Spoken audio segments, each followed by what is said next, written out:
संसद के शीतकालीन सत्र का 11वां दिन आज संसद में उठ सकता है प्रदूषण का मुद्दा। वोट चोरी, एसआईआर और तमाम मुद्दों पर हो सकती है बात। आज से विदेश दौरे पर पीएम मोदी जॉर्डन, इथियोपिया और ओमान की करेंगे यात्रा। 18 दिसंबर तक चलेगा ये दौरा। आज से जर्मनी के दौरे पर राहुल गांधी जर्मन सरकार के मंत्रियों से करेंगे मुलाकात। भारतीय प्रवासी समुदायों से करेंगे बातचीत। 20 दिसंबर को होगी वापसी। राष्ट्रीय कार्यकारी अध्यक्ष बनाए जाने के बाद नितिन नवीन का आज बीजेपी मुख्यालय में होगा भव्य स्वागत। दोपहर 12 बजे संभालेंगे कार्यभार। पीएम मोदी को कहा धन्यवाद। दिल्ली एनसीआर की हवा हुई प्रदूषित, गैस चैम्बर बनी राजधानी। एनसीआर में भी बिगड़े हालात, कई इलाकों में 500 पार पहुंचा एक्यूआई। पहलगाम आतंकी हमला मामला, 26 पर्यटकों की जान जाने के मामले में एनआईए आज दाखिल करेगी चार्जशीट। जांच में हुए कई बड़े खुलासे।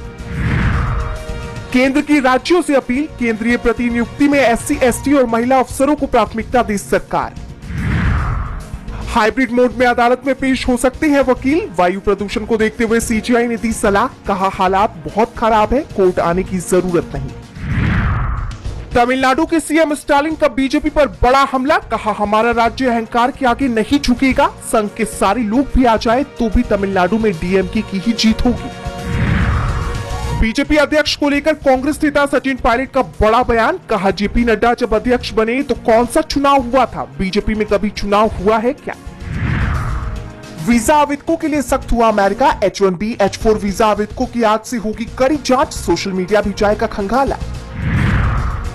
यूक्रेन रूस युद्ध खत्म करने की नई कोशिश, जेलेंस्की ने नाटो में शामिल होने की छोड़ी जिद। बर्लिन में सुरक्षा गारंटी पर बातचीत हुई शुरू।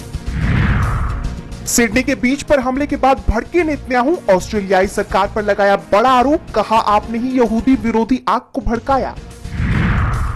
बांग्लादेश ने शेख हसीना के बयान पर भारतीय राजदूत को किया तलब, प्रत्यार्पण की दोहराई मांग। शेख हसीना पर भड़काऊ भाषण देने के लगे हैं आरोप। गिरती जनसंख्या से चिंता में चीन, अब गर्भ निरोधक उत्पादों पर लगाएगा टैक्स। लगातार गिरती जा रही है चीन की जनसंख्या। एआई बना एयरटेल का ग्रोथ इंजन, कैपेक्स और ऑपेक्स दोनों पर दिखा फायदा। केवाईसी संबंधी धोखाधड़ी रोकने में कर रहा मदद। उद्यम से एग्रो फूड्स में हिस्सेदारी खरीदने की तैयारी में रिलायंस। टाटा एमटीआर से करेगा मुकाबला। 668 करोड़ है उद्यम की वैल्यू।